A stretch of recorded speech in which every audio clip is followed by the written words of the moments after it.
Good afternoon and welcome to the April 24th, 2017 meeting of the Orlando City Council. We're going to begin today's proceedings with the invocation offered today by Pastor Dustin Janey, who is the lead pastor of Orlando Baptist Church on Cimarron Boulevard in what district? That's District 2. District 2. Pastor Janey attended Orlando Baptist all through his childhood, and after serving other churches for many years, returned to Orlando Baptist in the summer of 2014. Pastor Dustin is married to Brooke, and they have 4 children. Orlando Christian Prep School is a ministry of Orlando Baptist and serves about 600 students from various backgrounds from preschool through high school. And the OCP Warriors boys basketball team won the 2017 3A State Basketball Championship and will be recognized in just a little bit by Rodney Williams with FP&R. So what an appropriate day for Pastor Janey to be here to offer the invocation. After the invocation, Commissioner Hill will lead us in the pledge. You may stand or remain seated. Let's pray.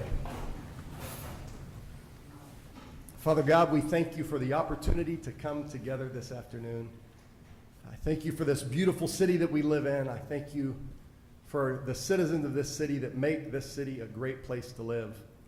God, I thank you for these young people that are represented from Orlando Christian Prep and Jones High School today. And as I think of them, I think of all those who invest in their lives as teachers and coaches and administrators. I thank you for those who you've placed that special calling on their life. I pray that you would give them energy, strength, and patience, and wisdom as they lead the next generation of our city's young people. Thank you for all those who serve in various capacities, from our first responders to those who serve in family in our park system and healthcare, and all those who serve to make our community great.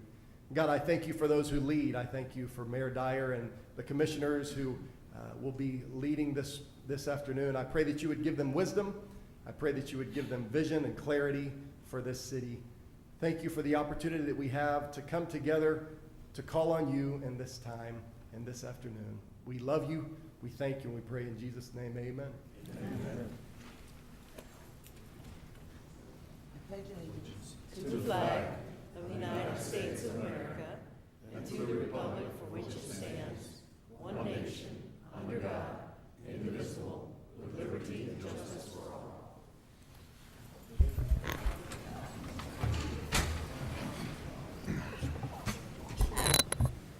I'm going to officially call the meeting to order. Madam Clerk, would you call the roll and make a determination of the quorum, please?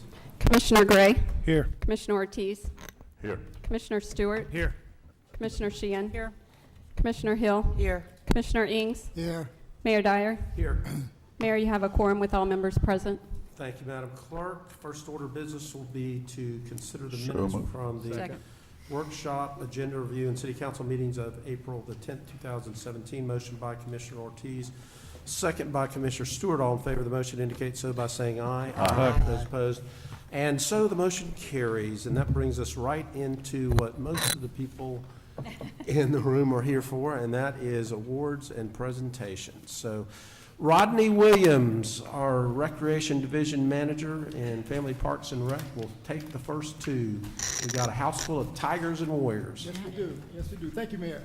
Mayor and Commissioners, I have the privilege today of standing before you to bring 2, not 1, but 2 state champions that represent the city beautiful. They'll be representing District 2 and District 5. First, let me bring up, I'll tell you how Orlando Christian Prep derived at the championship. Basically, they defeated Deltona Trinity Christian 78-48 to top off their 27-4 winning season. This is the 6th state title for the Warriors since 2008. And at this time, what I'd like to do is bring up their head coach / athletic director. Guy wears all the hats over there. He's going to come up and introduce his players and his staff.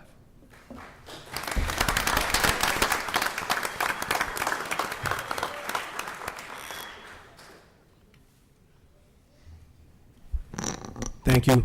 It's an honor and privilege to be here today to represent our city, our community, and I'd like to have my entire basketball team come on at one time.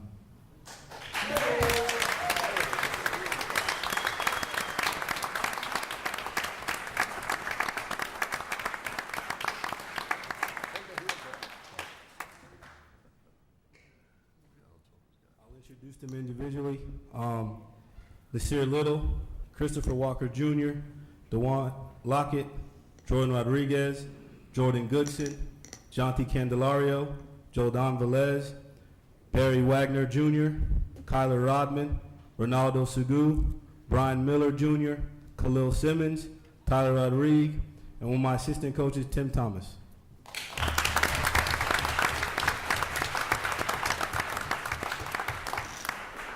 Mayor and council, this is your Class 3A state champions.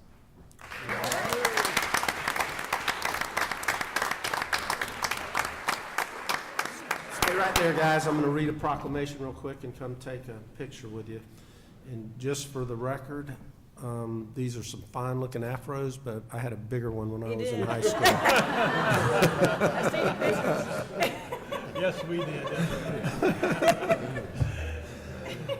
Whereas Orlando Christian Prep has played a significant role in the Orlando community since 1960 as a high-caliber learning institution that provides a well-rounded education to its students, and whereas on February 18, 2017, Orlando Christian Prep boys basketball team captured the 3A state basketball championship by defeating Deltona Trinity, and whereas this is the school's 6th boys basketball state championship, and whereas the Warriors, led by head coach and athletic director Trig Burke and principal Pam Parakowski, close? Did I get that? Honored their community by showing through this achievement their incredible heart, and whereas the City of Orlando shares in the pride of their coaches, faculty, fellow students, friends, and family. Now, therefore, I, Mayor Buddy Dyer, Mayor of the City of Orlando, hereby do proclaim Monday, April 24th, 2017 as Orlando Christian Prep Warriors Boys Basketball Team Day in the City of Orlando.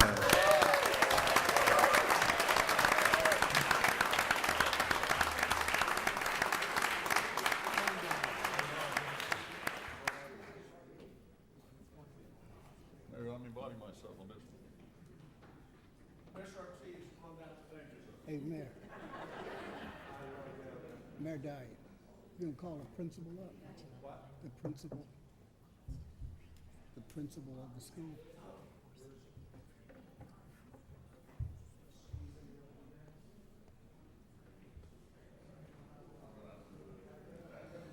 So, we doing good? It's an honor of my day. But I am good. Nice. It's an honor of my day. Every day is your day.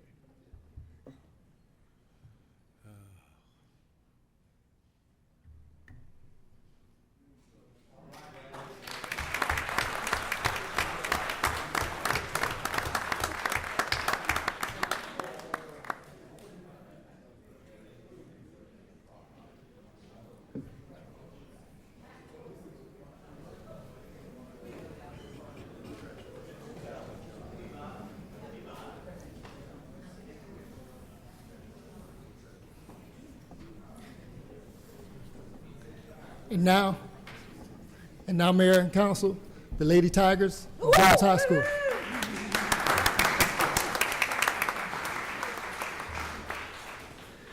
The Lady Tigers brought their A game to the tournament. They beat the West Palm Beach Oxbridge Academy 57-56 in overtime in the semifinals, and then captured the 5A FHSAA Girls State Basketball Championship by defeating Tallahassee, Florida High School, 56-44.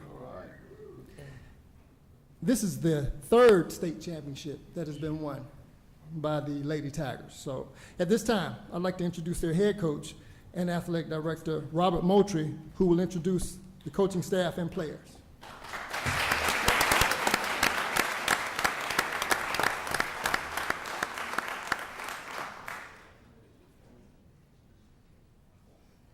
Good afternoon to the city commissioners, city of Orlando, to everyone that's here. We're certainly happy to be here and represent Jones High School as state champions of Class 5A in the state of Florida.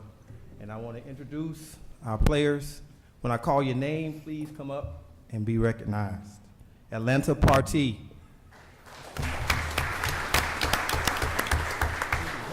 Alexandria Labadie.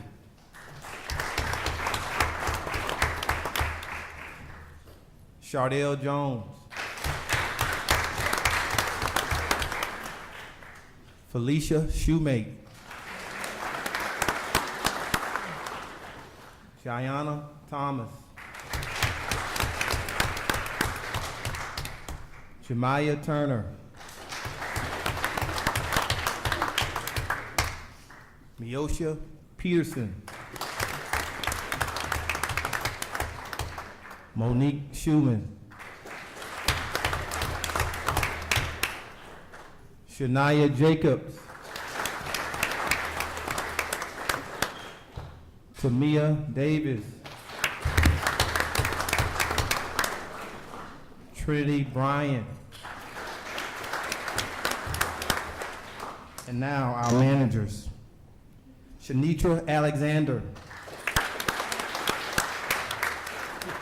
Janae Edwards. Janelle Hall. Ronicia Maxwell.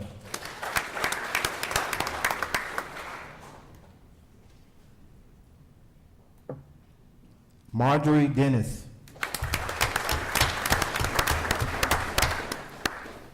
And now our staff, our coach, our assistant coach, Miss Orangie Maxwell.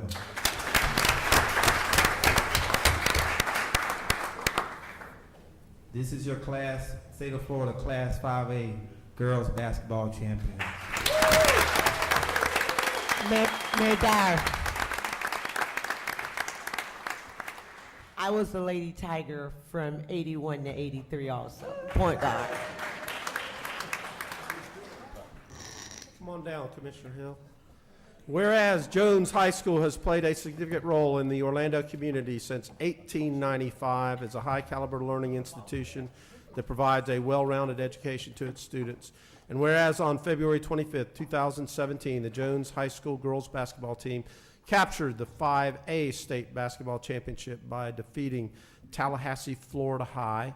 And whereas this is the school's third girls basketball state championship, and whereas the Lady Tigers, led by head coach Robert Moultrie, athletic director Deanza De Sadier, and principal Roderick Walden, honored their community by showing through their achievement their incredible heart, strength of mind, and unrelenting team spirit. And whereas the city of Orlando shares in the pride of their coaches, faculty, fellow students, friends, and family, now therefore I, Buddy Dyer, Mayor of the city of Orlando, hereby do proclaim Monday, April 24th, 2017, as Jones High School Lady Tigers Girls Basketball Team Day in the city of Orlando.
Congratulations, Coach. Yes,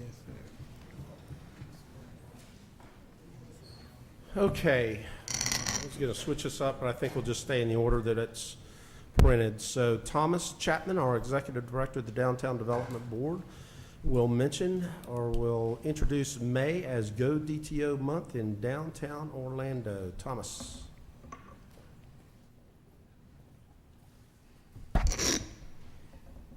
Thank you, Mayor, and good afternoon, Mayor and Commissioners. I must say it's nice to be in the room with all these vertically blessed athletes. Makes me feel good. As we're all aware, the City of Orlando is absolutely committed to the provision of ample transportation options to our visitors, our residents, and our community, our business community. in order to meet the needs of a growing, vibrant, and sustainable downtown. Last year, Rethink Your Commute, which is the Florida Department of Transportation's Regional Commuter Assistance Program, held the initial Go DTO Downtown Orlando Commute Challenge. This challenge is a fun, free online competition where commuters can earn points, badges, and even prizes simply by logging their commute trips at godto.org or godto.org. The competition will once again take place in downtown Orlando and will run from May 1st through May 31st of this year. Of course, downtown Orlando offers a variety of transportation options, including Juice Bike Share, Zipcar, Limo, as well as Sunrail. And this competition encourages the use of all those and other forms of alternate forms of transportation in an effort to make downtown an even better place to live, work, learn, and play. Everyone is invited to celebrate the kickoff of this year's Go DTO Downtown Orlando Commute Challenge on this Thursday, April 27th, beginning at 4:30 p.m. at Dovecote at the Bank of America building. To register, just go to doporlando.com. That's doporlando.com. Mayor, would you read the proclamation, please?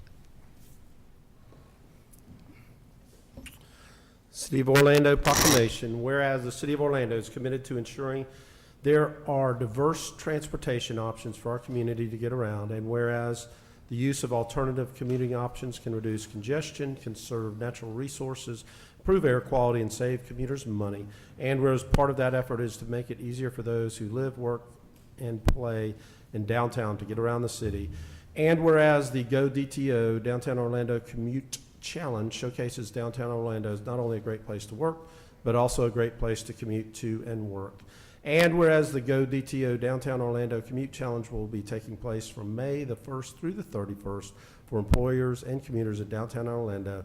Now, therefore, I, Buddy Dyer, Mayor of the City of Orlando, hereby do proclaim the month of May as Go DTO Downtown Orlando Commute Challenge Month in the City of Orlando.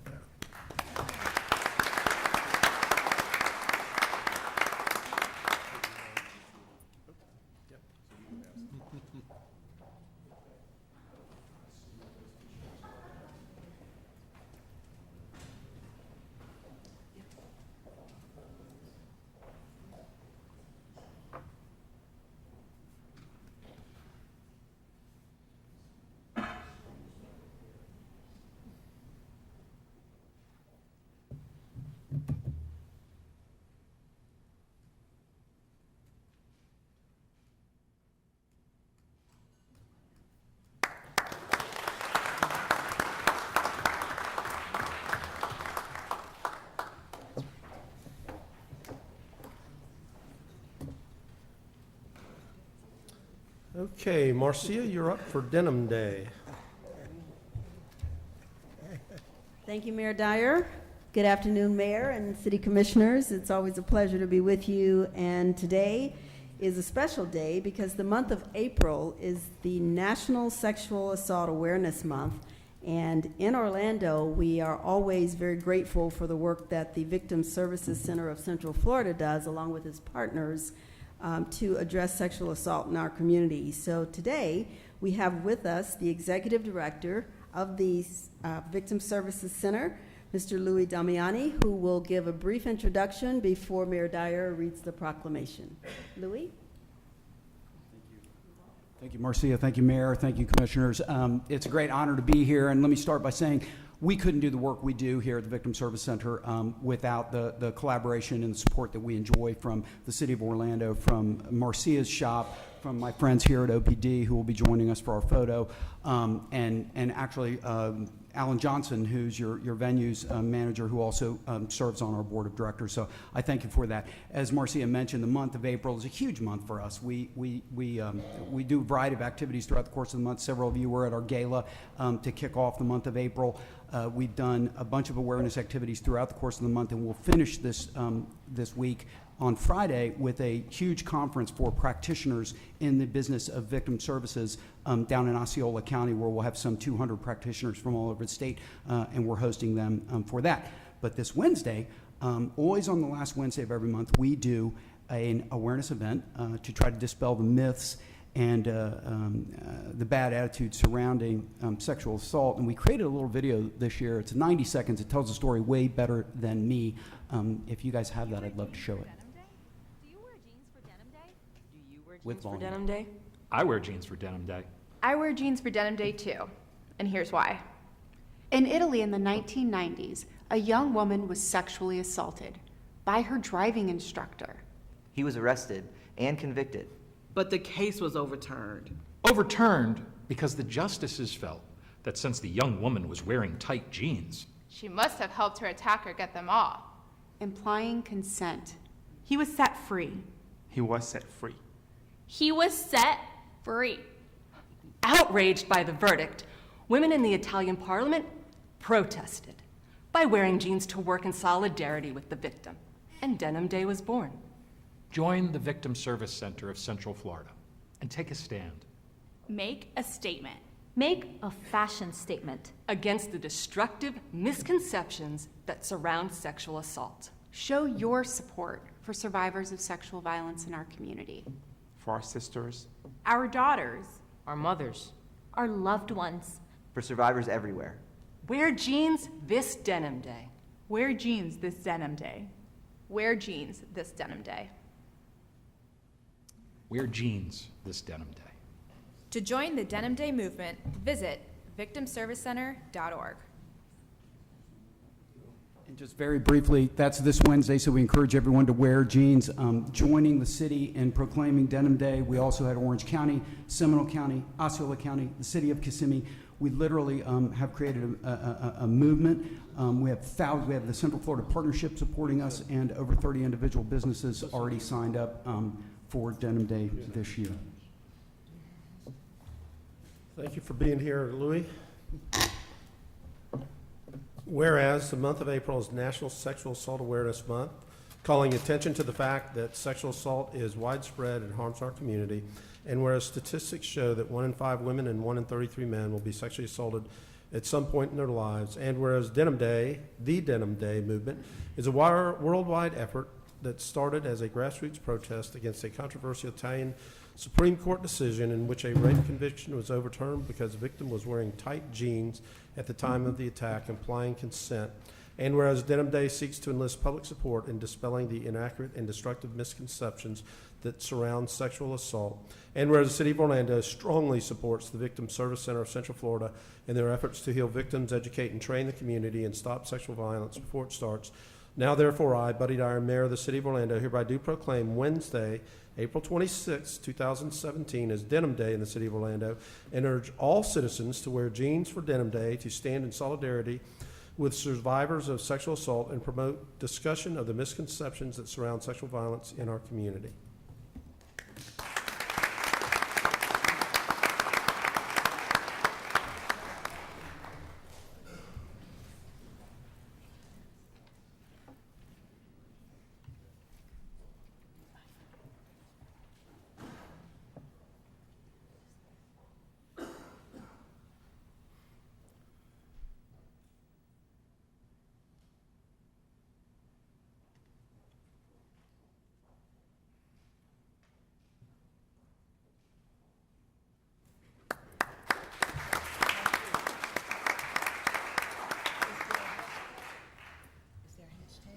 So, and I will go ahead and say that all city employees may wear jeans on this coming Wednesday, including you, Commissioner Ortiz.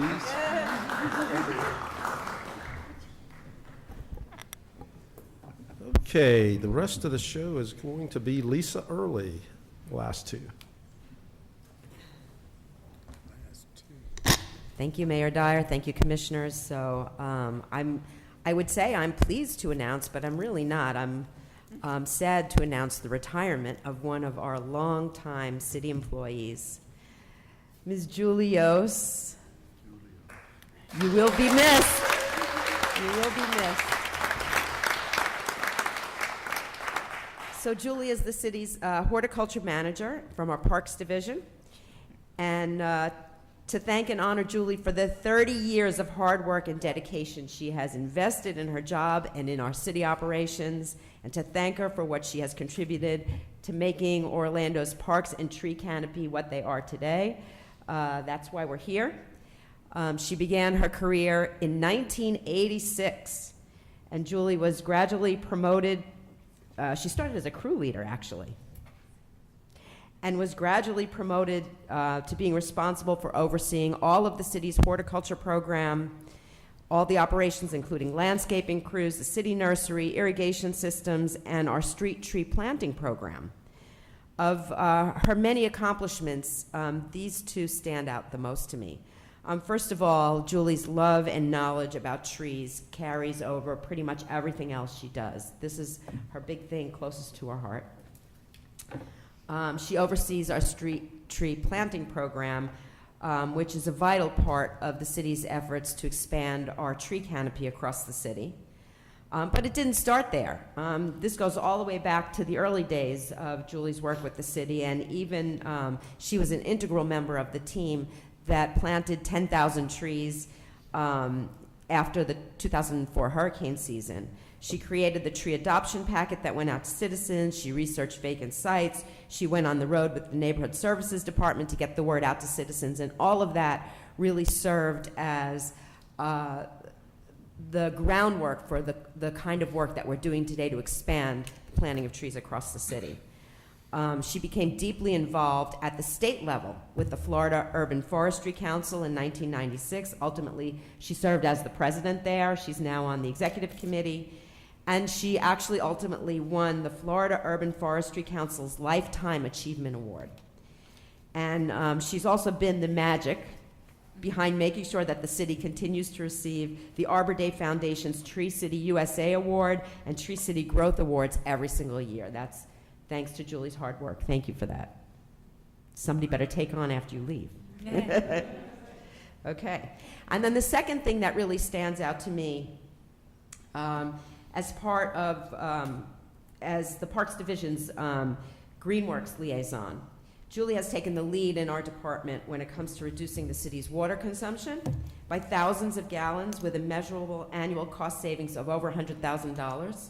She did this through dedicated commitment to researching all the details about it, getting specialized information, developing cost analyses, and with every step along the way, making sure that the city was adhering to the changing state and St. John's water management codes, and by tirelessly analyzing, tracking, and following through on nearly 700 metered systems throughout the city. Wow. Thank you for that.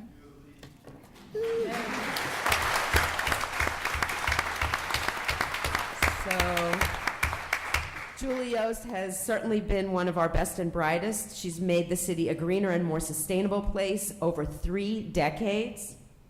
As such, she has even won the McNamara Award twice, once in 1994 and again in 2011.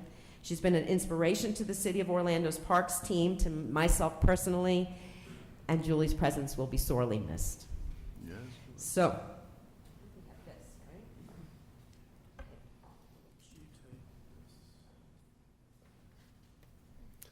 this is a certificate of appreciation to Julianne Yost.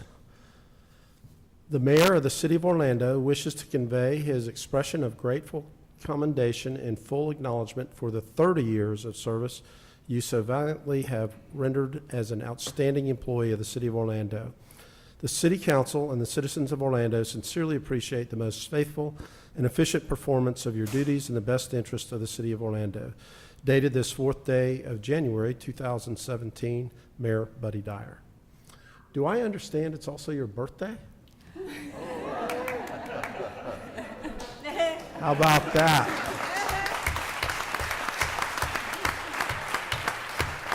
So, what do we do with birthdays? Happy birthday to you. Happy birthday to you. Happy birthday, dear Julie. Happy birthday to you. I'm going to ask Julie and her family members to come down. Family members welcome to come down for photos. And then after that, I'm going to ask all the Parks Division staff to come down for photos. And I'm going to ask our city clerk, Denise Aldrich, to come down, who worked for several years with Julie when she was with the Parks Division. So let's start with the family first.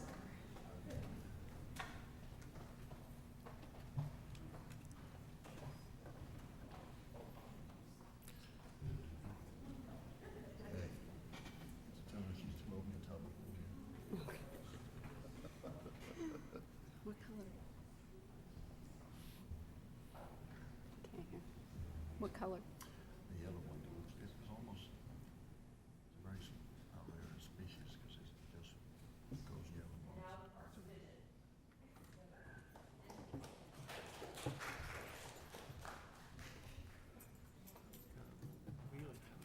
Yeah.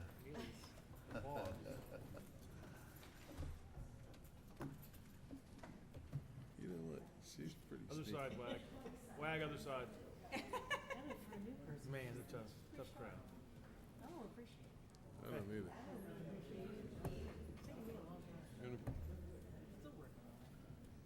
Make it so you can cut Andy out of it. Oh, I'm sorry, that was my outside voice.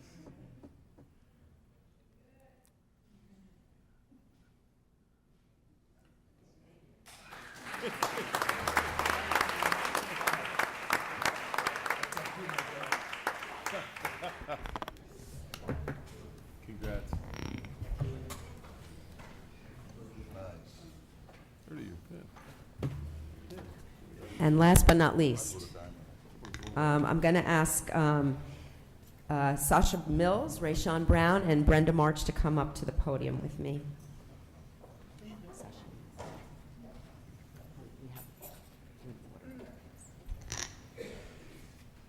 So in 1997, General Colin Powell convened all of the living presidents at that time, 26 governors, 92 mayors, and delegations from 145 countries to launch the America's Promise Alliance. And the mission of the America's Promise Alliance is that it is dedicated to the belief that every child should have the chance to succeed and every adult has the responsibility to make it happen. And last week, General Powell and his wife, the current chair of the America's Promise Alliance, Alma Powell, hosted the America's Promise Alliance 20th anniversary celebration on April 17th in New York City to focus on progress that has been made and challenges that remain to make the promise of America real for every child.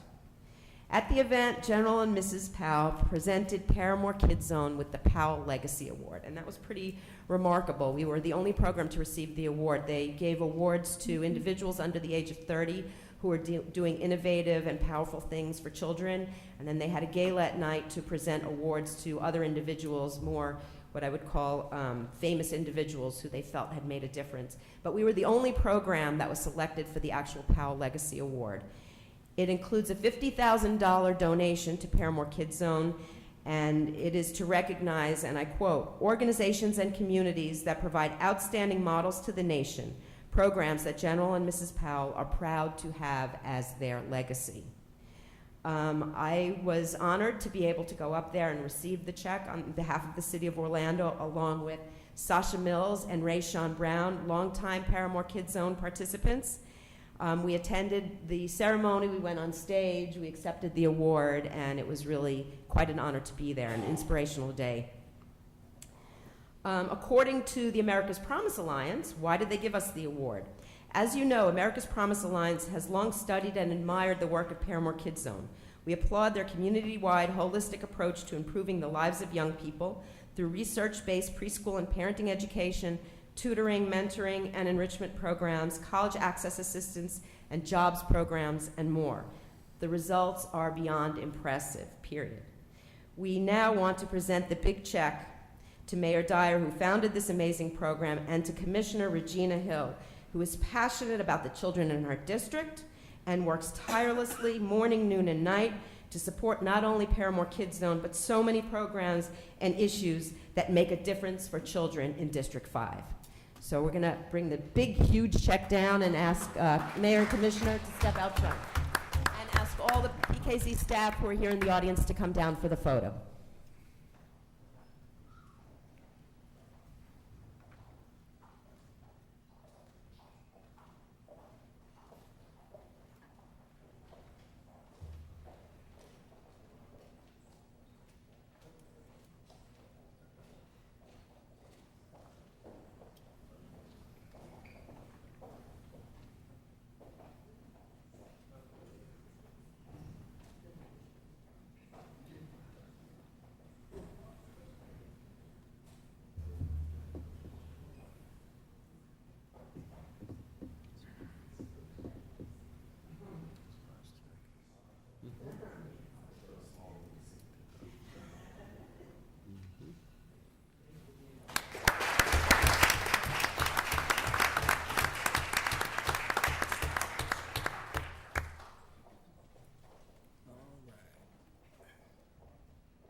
Okay, let's move right into the mayor's update, and I have an extremely extensive update, which has exactly one item.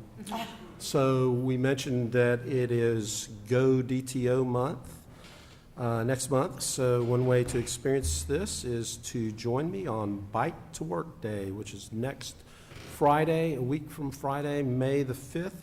We will ride from Festival Park at 8 a.m. and travel to downtown Orlando and end right here at City Hall. I also want to mention one other thing that just popped into my mind. Anybody watch the Orlando City match against New York City FC yesterday that we won 2-1? Yes?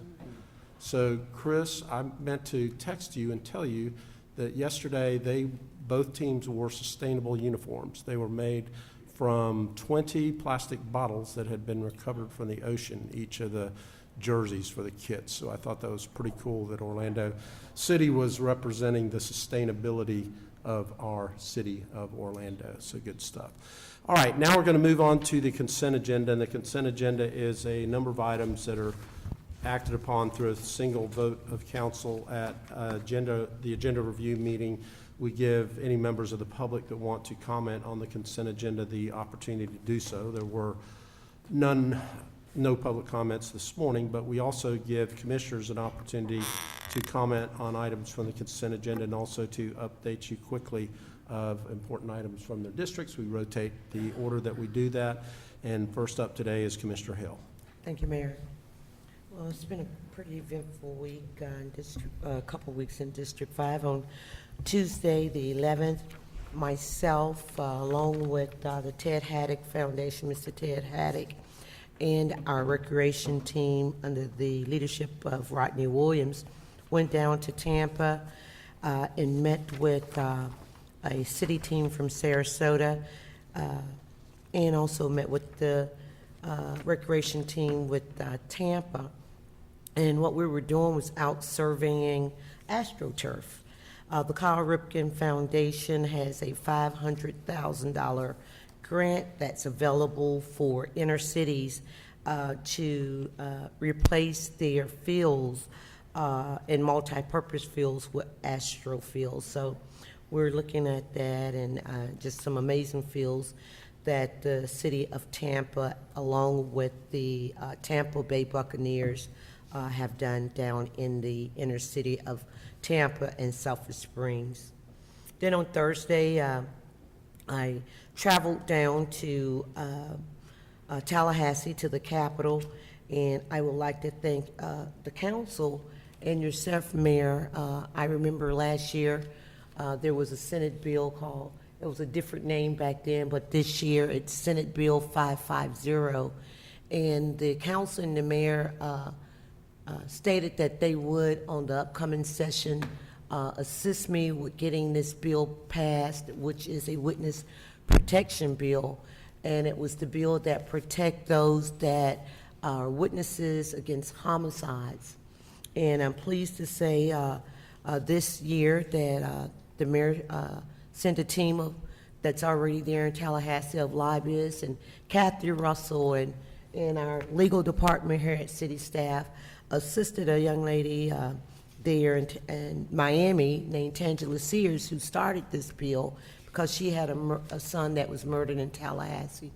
So this year, Senator Randolph Bracey and House Representative Cynthia Stanford helped champion this bill, and I'm proud to announce that we're one step closer to, only thing I can think about is that Saturday morning cartoon I used to watch as a little girl of the little bill that would be sitting on Capitol Hill and said, one day I'll be a law. And this bill, which is so important when it comes to criminal justice and cold cases, us solving murders here throughout the state of Florida, and witnesses feeling as if they've been given something to be empowered to come forward. We oftentimes ask them, if you see something, say something.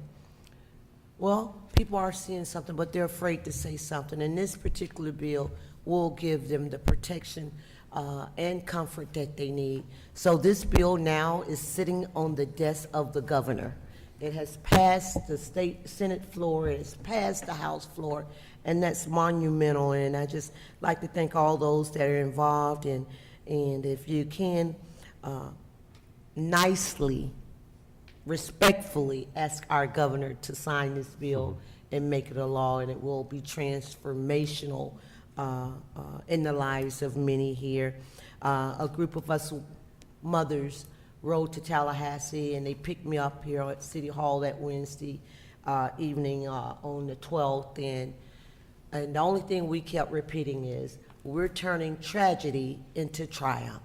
So this bill will turn tragedy into triumph of many family members here in the state of Florida. So I'm excited to talk about that bill.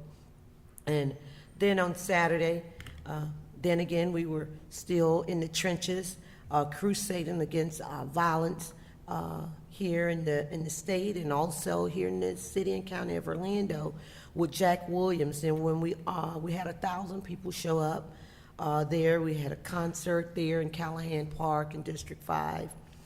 We had many resources available, from mental health to health and wellness to insurance to healthy games for youth. And also I partnered once again with Second Harvest Food Bank, and we delivered a ton of healthy foods in a food desert, which is Paramore. And we also honored fallen officers Deborah Clayton and Norm Lewis. Deborah Clayton, Lieutenant Deborah Clayton, she was instrumental each year in the Stop the Violence program that Jack Williams and I co-sponsored. And I'd like to thank the DDB and also Walter Hawkins and Thomas Chapman for assisting to us with this budget. So thank you for your work. There was a great event, and I saw that the mayor was there a little bit prior to me getting there, and Commissioner Stewart, and probably a few others. We had our open house there at our new state-of-the-art Orlando Police Department headquarters, and it was well attended by many residents throughout the city. And from the pictures, it seemed that it was fun, had by all, and it's just a concept that we wanted for that stadium there that is the anchor of the new revitalization of that OBT corridor, where it is a community station.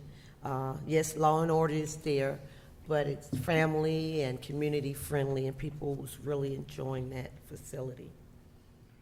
On Monday the 17th, myself and District 5 liaison and our neighborhood watch, Carl Anderson, and thank you, Commissioner Ortiz, for lending your, there he is there, thank you for coming out to District 5 Mabel Butler's Preserve.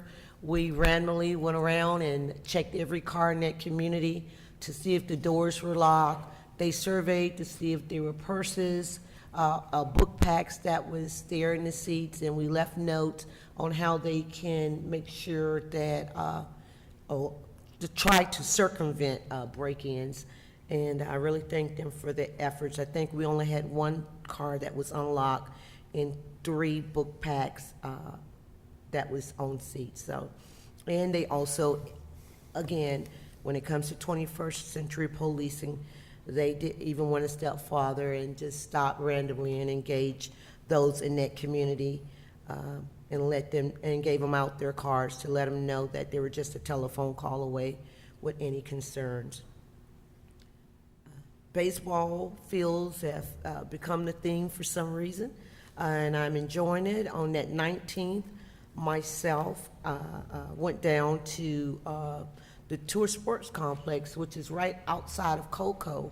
And before I got there, I saw that our recreation staff had gone there, and what they have is multi-fields there on the Beeline. I went there with What a Fan founder Lowell Moore, and I've been working with him during the summer with many of our youth and exposing them to different sports complexes and activities. So there's a gentleman that is a resident, actually over in District 6, that has invested $50 million of his own money into a complex over there, and they have lodging, they have batting pits, they just have a multitude of different activities for those that are interested in baseball and youth and planning and life skill exercises in the evenings. And they lodge them there, they feed them there, they give life counseling in the evenings, and the whole teams can go and be under one roof. They have an arcade, they have a chef, all for the low price, Mayor, of $135, which is amazing.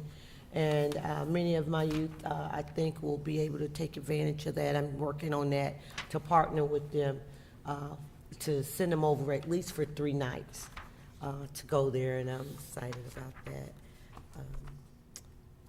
And on the 22nd, to end everything that was going on in District 5, we held a open house at Fire Station. Oh, I missed something. Chris nodding his head. We, on the 18th, was very important. Greenworks was out in Paramore, there at the Callahan Center, meeting with the residents and homeowners. When I say residents, apartment dwellers, if that's the proper word, and homeowners, teaching them about sustainability and how to lower their fuel costs so that they can save monies, and it does add up at the end of the year. So thank you, Chris, for you and your team coming out a few evenings ago and making sure that my residents are better informed and better inspired. So thank you. And as I stated, we ended this Saturday at the Fire Station Open House, where it is also our newest facility when it comes to public safety that has opened up and is a community fire station. And I'd like to thank all the firemen that's working there, Chief in District 5, and making sure that now the community is engaged and know that we're not just the fire trucks blowing the horn and coming by, but they also have a home there to get blood pressure checks, to get glucose checks, CPR, and many other things that's going on. So I look forward to working with the fire department to better inform the community and let them know that we're there in the community. And that's all I have, sir. Thank you, Commissioner. We'll move to Commissioner Ings. Thank you, Mayor Dyer. Mayor Dyer, I'd like to also congratulate you on Thursday's night humanitarian award at the Holocaust Center at Rosen Plaza Hotel. That was a big event, and your introduction was made by Mayor Bill Frederick. So that was good. There was a lot of community support there for you, as well as when you were at the Pride soccer match, after you came up from the great announcement, and I thought maybe you would make that too, that there were a group of young girls. They were so excited to see you, and they were just jumping up and down in their seats. And Let's make clear we're talking about 6 to 8. yeah, we're talking about the little girls. We're talking about the little girls. They were just so happy to see you. They were just jumping up and down in their seats, and you provided photo opportunities for them, so that was real good. You know what, since you gave me that quick intro, Commissioner, we were awarded by the NWSL the championship game this year. The championship game for women's soccer is at a neutral site, so we will be the host on the second week of October, and that's pretty rewarding, given the fact we just opened the stadium and immediately we're getting the championship game. Absolutely, and the Pride actually tied the game. They were losing by 1-0, and they tied the game in a few minutes before the game ended, and that was a great success for all of their effort. And Marta, if you guys haven't seen her, you better watch out for her. She is sharp, and when they brought her in as a substitute player, the crowd went wild. And so the kind of support, the local support for her is great here, and she is a super player, and I can see her energizing that whole team as she went out on the pitch. The Orange County Property Appraiser's Office, Rick Singh, and the Digestive and Liver Center of Florida presents their 2017 Community Health and Wellness Fair. and that will be held on Sunday, April 30th, from 1 p.m. to 4 p.m. at the Dr. James R. Smith Neighborhood Center there at 1723 Bruton Boulevard in Orlando, Florida, and that is in District 6. And I'm a part of helping them with this particular project, but they're going to be doing some great things from a health care perspective. They're going to have a courtesy of LA Fitness, free gym passes, free nutritional advice, free fitness game plan, free BMI, free strength and training program, and so much more will be taking place there at this health fair. So I would encourage everybody throughout the whole city and the county to come and really take part in this particular program. This is a free program, free admission and free parking, and also free food. And on Saturday, May 6th, the 7th annual Odessa Chamberlain Life Fund Fellowship Luncheon will be held at the Rosen Center Hotel Grand Ballroom, 9840 International Drive in Orlando, Florida. Odessa Chamberlain Life Fund is sponsored by and was developed by Lucille O'Neill. So she is the face behind this organization, and this event is a sold-out event, though. They will have special musical guests, Dottie Peoples and Micah Stampley. And again, it's Saturday, May 6th. The doors will open at 10 a.m., and the event is from 11 a.m. to 2 p.m. at the Rosen Center Hotel. The Metro West Master Association is having, and they're cordially inviting the public because this is a free event. They're having their Metro West Music Fest 2017, Sunday, May 7th, from 3 to 8 p.m. at the Metro West Golf Club, and that's off of Hiawassee Road. So please come out and enjoy yourself. They're going to have some featured entertainment, bluegrass and pop, dance, top 40, and also a cappella group will be performing. That's Pop Fusion, I4 Band, and Mighty Swell. So come out and enjoy yourselves and have a good time, and bring your family as well. That too is in District 6. And then the City of Orlando's Claudia Allen Senior Center proudly presents their 21st annual Mother's Day Luncheon. Countless Years of Love, a Mother's Day's Luncheon, and it will be held Thursday, May 11th, 2017. And Mayor Dyer, if I'm not mistaken, May 11th is Commissioner Mabel Butler's birthday? It is in May, I think. Yeah, I believe it's May. She's celebrating the whole month of May as her birthday, but Commissioner Butler will turn 90 years old this year.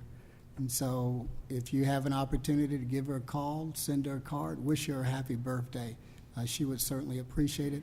And I know she will be at this luncheon on Thursday, May 11th, from 9 a.m. to 3 p.m. I'm co-sponsoring this event, taking care of many of our seniors that will be going out there. Harris Rosen generally comes on hand, and I expect that he will be there to greet the ladies as well. And so, Mayor, with that, that's all I have. Thank you, Commissioner. We'll move to Commission District 1, Commissioner Gray. Thank you, Mayor. I'd like to remind everybody Thursday night, 8 o'clock, first round of the NFL draft. Other than that, activities in District 1 are on my website. So with that, I'll pass to Commissioner Ortiz. What round do you anticipate going in, Commissioner? I think I'm an early second round. I'm a little slow, so I think I'll drop down to the second round. Commissioner Ortiz. Thank you, Mayor. That was pretty good. On Thursday, April 13, Director of Sustainability, Mr. Chris Castro, and his team offered a presentation on sustainability to the District 2 community. We had nothing but accolades. Where's Chris? Oh, there he is. Great presentation, Chris, and everybody's really excited. We need to continue doing that all through the city and the county and everybody else. Thank you. Mayor, I'd also like to congratulate you on the humanitarian award. I thought that was very special, very well deserved. Needless to say, they impressed us, but not that much because we already know all those things about you. So thank you for everything you do. So, and finally, do not forget to check out our Facebook, Twitter, Instagram, and the city website for everything we're doing in the city. Thank you. Thank you, Commissioner. We'll move to District 3, Commissioner Stewart. Thank you, Mayor, and also congratulations. It was a wonderful evening, I think, recognizing how we can work together to build everybody up. So, and you're a good example for that. Thank you very much. It's been a busy week, but we've got a couple of quick announcements. First, our Solid Waste Division is hosting our 2 public meetings this week. One tomorrow night at the Orlando Police Headquarters Community Room, and 6 p.m., and one Wednesday night, April 26th, also at 6 at the Tap Room and at Dubstred Country Club. This meeting will allow residents to ask questions and learn more about our citywide solid waste pilot program to begin recycling pickup once a week and garbage pickup once a week as well, starting in May. Also on Wednesday, April 26th, from 7:30 to 9:30, the Orlando Police Department's Coffee with a Cop program is coming to District 3. Join the members of the OPD who serve our neighborhoods at the McDonald's on John Young Parkway near Silver Star Road. Enjoy a free cup of coffee while connecting with those who protect and serve, discussing safety issues, and learning how we all make a difference in our community. Coffee only, no donuts. Coffee. Okay. They don't have donuts, but they have free sandwiches, I think, or something like that. Then on Saturday night, April 29th, from 6 to 11, the College Park Main Street. Stop it, you two. You guys. Dancing on the Drive and the Classic Car Show on Edgewater Drive down College Park. It's a fun time for the family and great music, of course. Finally, also, Mayor, let me share the following statement for y'all. I wanted to make you aware of a potential amendment I may propose explaining my reasoning and also allow dispensing organizations ample notice of my intentions. On April 18th, the Municipal Planning Board considered a proposed ordinance to regulate medical cannabis dispensaries in the city of Orlando. The MPB minutes and the proposed ordinance should be coming to council next month. In general terms, I think the proposed recommendation by the MPB strikes a fairly reasonable balance between the access to health services while protecting sensitive land uses such as schools, daycares, residential uses, parks, and parks from other potential negative secondary effects of medical cannabis dispensaries. I believe, however, that one part of the ordinance needs further clarification. 3 dispensing organizations had previously received site-specific zoning for a Charlotte's Web dispensary prior to the adoption of the current temporary moratorium. In the current draft ordinance, the City Planning Board proposed to grandfather these 3 dispensary sites for Charlotte's Web and for other lawful medical cannabis products that may come in a future based on state laws. In general, this seems reasonable. If the dispensary organizations had been making good faith efforts to open at these grandfathered sites, and at least 1 or 2 of them have, I can support grandfathering them under our new ordinance, since much of their investment and due diligence was completed prior to the moratorium being put in place. But I don't think we ought to grandfather a dispensary that has not made any further forward steps since receiving their site approval, especially when the site located is now going to be a non-conforming site under the new ordinance that was passed. Therefore, I intend to move an amendment to the proposed ordinance that the grandfather only those dispensaries that have applied for building permits before April 1, 2017, reliant only upon their prior zoning approval. Thank you, Mayor. Thank you, Commissioner. And to District 4, Commissioner Sheehan. Thank you, Mayor Dyer. Just have a few things. Please keep my aide, Bill Stevens, in your prayers. His mother passed away, his beloved mom, and it's been a really hard time for him. And I have to tell you, dementia is a horrible, horrible illness, and it takes way too many people. So please keep Bill in your prayers, and please understand that if I'm a little slow on the uptake, it's because I'm without my right hand for a little bit. But he's a great guy, and he's definitely in our thoughts and prayers during this difficult time. The good news is we had a very successful Earth Day over the weekend. The bad news was, unfortunately, there's a cursing and a blessing with social media, and some folks took some pictures of some trash that had ended up in Lake Eola, and unfortunately, I did talk to the Lake Eola staff, and there was a lot of flyering, styrofoam that's banned from use in our parks, by the way, when we have special events. Bottles ended up in the lake, so, Earth Day unfortunately had an unintended consequence of creating some environmental concerns at the park. I would like to say, however, that Chris Wallace and his staff did an amazing job cleaning it up. There is a Facebook page with 5,000 people on it already that want to clean up Lake Eola Park, which we've already done. But what I would like to do, since this is kind of a teachable moment, is to encourage people who are passionate about keeping our lakes clean, which clearly if there's 5,000 people interested in cleaning up Lake Eola Park, that we redirect that and encourage people to bring things like this to events that instead of using water bottles, to not buy from vendors who use styrofoam. If you see that the food vendor is using styrofoam, don't buy from them, because if you want to be an environmentalist, styrofoam is going to end up in our lakes and everything else, and it's terrible for our environment. And don't take flyers, okay, because they're ending up all over our parks as well. Take a picture of the information on your phone and use that instead of flyering in our parks. And I think that's going to help a lot to do away with the garbage and issues that impact our environment. I appreciate the interest, but I got to tell you, our staff did an amazing job cleaning up all of the issues that were of concern to people in Lake Eola Park. We got them cleaned up, but I think these are things that we can look at in the future for sustainability and keeping our parks clean, because believe me, I'm all in favor of keeping Lake Eola Park clean. I'm glad that people are passionate about it. Let's redirect our passion instead of attacking the Parks Department, who did an amazing job, by the way, cleaning up after a lot of events. Let's make some sustainable decisions moving forward. We had a really good time. There were some really fun things that happened. The Rock and Rep Fest, I'm so proud of the kids in our community centers. They did an amazing job. Orlando United, they did spoken word poetry and dancing, and it was just a lovely program, and I'm so proud of our kids in our community center. Rodney did a great job with the kids. And last Thursday, Diners, Drive-Ins, and Dives had 7 Bites and the Meatball Shop, 2 women-owned businesses. So if you get a chance to watch Wonder Women, and on Guy Fieri's show, Diners, Drive-Ins, and Dives, you will see 2 great women-owned businesses right here in Orlando.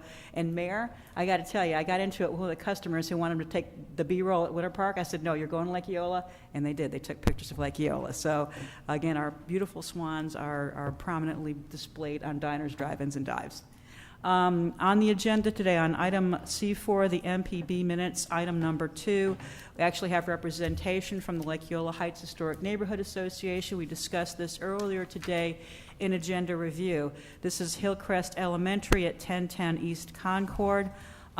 This is a conditional use in an R2 zoning district, and I do not feel there are adequate setbacks, landscaping, and architectural features for an area directly adjacent to a residential historic district.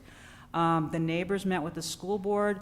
A lot of their input was not put into the proposal that came before us today, and I feel that since the neighbors had met with the school board and those changes were not made prior to it coming to us today, I would like to move the agenda with the exception of MPB item C4, item number 2, for deferral until we can have the neighborhood meet with the school board and address these issues and concerns on this one particular item, which is number 2 on C4 MPB minutes. Did I get that right, Mayor? Yeah, I think that works Okay. as a motion. Okay, so I will make that motion. I second it. Motion and a second. So we'll be voting on the consent agenda, less item 2 from B4, which will be deferred by this Great. vote. Thank you. Okay, all in favor of the vote, and all in favor of the motion indicate so by saying aye. Aye. Those opposed, motion carries. All right, that brings us to, let's see what we have today. CRA. Thomas? So we will recess the city council meeting and we will convene the CRA meeting. Number 1 is a facade and building stabilization funding agreement. Yes, thanks. And again, good afternoon, Mayor and Commissioners. Right, our number 1 is the Downtown Facade and Building Stabilization Program funding agreement between the CRA and Nunziata Holdings, LLC, for 190 South Orange Avenue. I'll remind you that this program is designed to promote and encourage the use of vacant and or underutilized buildings by offering aesthetic improvements. Again, this is for 190 South Orange Avenue, which is a commercial building within the Central Business District. Therefore, per guidelines, it qualifies for up to $20,000 in a 3-year deferred loan on a matching basis. As you can see before you, the project is a very well-known building in downtown at Main and Main, at the corner of Church Street and Orange Avenue. It's the Chacon building, formerly housed Valencia College. It's 190 South Orange Avenue, and you can see to the bottom left there is a historic picture of the First National Bank sign that once hung on this same building. That's pertinent because the applicant before you today is requesting funding for improvements which include a blade sign which harkens back to that historic blade sign. This, of course, would be for a much anticipated and awaited urban Walgreens to be located at this location. And you can see the photo of the building there with the Walgreens sign, which again mimics the historic sign for the area. Project costs are estimated at just over $84,000 for the sign, as well as the restoration of exterior lighting in the main entrance of the building. Therefore, it qualifies for the full $20,000 in deferred loans. The Facade Grant Review Committee is recommending approval, and staff is requesting approval of the Downtown Facade and Building Stabilization Program funding agreement between the CRA and Nunziata Holdings, LLC, for 190 South Orange Avenue, subject to review and approval of the City Attorney's Office, and authorizing the Chair of the CRA and Executive Director to execute such funding agreement. Move to approve. Second. Motion by Commissioner Hill, second by Commissioner Sheehan. Is there anyone from the public who'd like to talk on this matter? Discussion among commissioners. Hearing none, all in favor of the motion indicate so by saying aye. Aye. Those opposed, motion carries. Further business come before the CRA? There's none, Mayor. Thank Mayor, you. if I can, that is a really, I love how you recreated that sign, Thomas. That is, I mean, that is just really neat. Yeah, I we think love you're how doing a good job working with with the facade and taking a former historic sign and replicating on a modern building. I think that's beautiful. Thank you. Thanks, Commissioner. Appreciate it. Then we will adjourn the CRA meeting, and we will call the NID Board of Directors meeting to order. Brooke, who's got that? NID? Kyle, you want to do it? Sure. It's a services contract that last month you approved in the minutes from the advisory council, so you just need to move approval of the contract this time as the NID. Okay, is there a motion to approve? So moved. Second. Motion by Commissioner Sheehan, second by Commissioner Hill. All in favor of the motion indicate so by saying aye. Aye.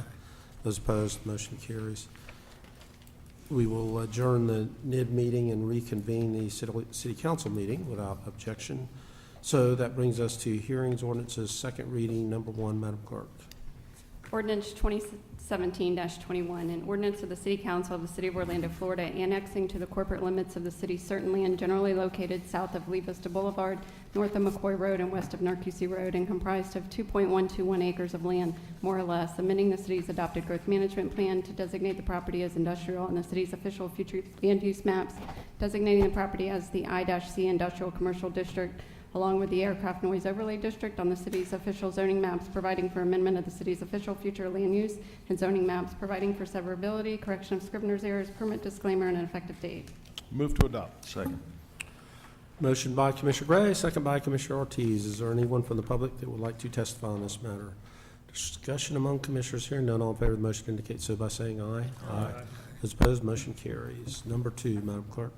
Ordinance 2017-22, an ordinance amending Chapter 12, Article 1, Police Officer Pension Fund of the Charter of the City of Orlando, Florida, pursuant to the authority contained in Section 27 by amending Section 5, Continuity of Service, Continuity of Benefits, Reinstatement, to delete military service provisions covered by newly created Section 30 by amending Section 6, Service Requirements for Voluntary Retirement, Benefits upon Death of Member, to provide additional payment options, amending Section 8, Disability Pensions in General, to conform to state law, amending Section 21, Qualified Pension Fund, to add clarifying language and language meeting tax code requirements, creating Section 29, Orlando Police Officer Share Plan, providing benefits in accordance with state law, and creating Section 30, Military Service After Employment, providing for up to 5 years of credit for military service, to conform to state law, providing for severability, scrivener's errors, and providing an effective date.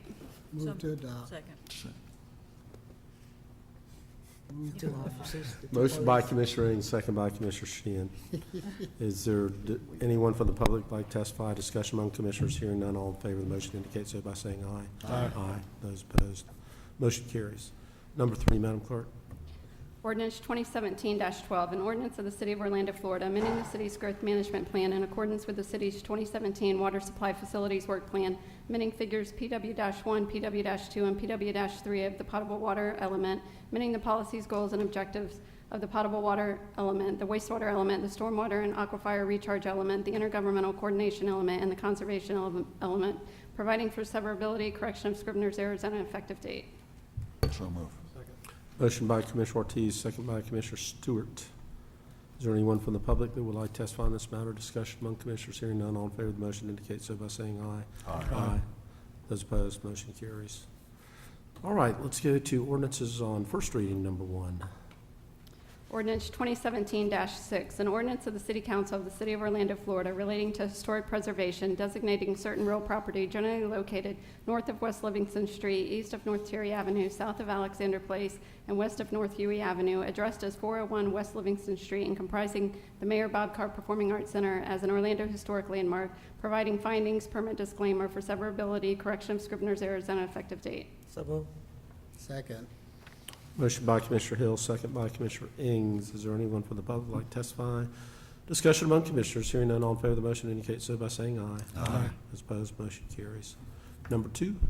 Ordinance 2017-7, an ordinance of the City Council of the City of Orlando, Florida, relating to historic preservation, designating certain real property generally located north of West Bentley Street, east of North Paramore Avenue, south of West Amelia Street, and west of North Terry Avenue, addressed as 649 West Bentley Street, and comprising the Davis Armory as an Orlando Historic Landmark, providing findings, permit disclaimer for severability, correction of Scrivener's errors, and an effective date. So moved. Second. Motion by Commissioner Hill, second by Commissioner Sheehan. Is there anyone from the public that would like to testify? Discussion among commissioners. Hearing none, all in favor of the motion indicate so by saying aye. Aye. Those opposed, motion carries. And number 3. Ordinance 2017-23, an ordinance of the City of Orlando, Florida, relating to fire prevention and amending Chapter 24 Fire Prevention Code of the Code of the City of Orlando, Florida, adopting new Chapter 24 Fire Prevention Code of the Code of the City of Orlando, Florida, implementing the Florida Fire Prevention Code, adopting Florida Fire Prevention Code by reference and reference provision of nationally recognized codes, providing for the general regulation of fire prevention activities within the City of Orlando, providing for administration, readopting local technical amendments as prescribed by Florida statute, providing for severability, directing transmittal to the Florida Building Commission and the State Fire Marshal, providing for Scrivener's errors, and providing for an effective date. So moved. Motion by Commissioner Ings, second by Commissioner Sheehan. Is there anyone from the public like to testify? Discussion among commissioners. Hearing none, all in favor of the motion indicate so by saying aye. Aye. Those opposed. And so the motion carries, and that concludes the official calendar of business of the Orlando City Council for today.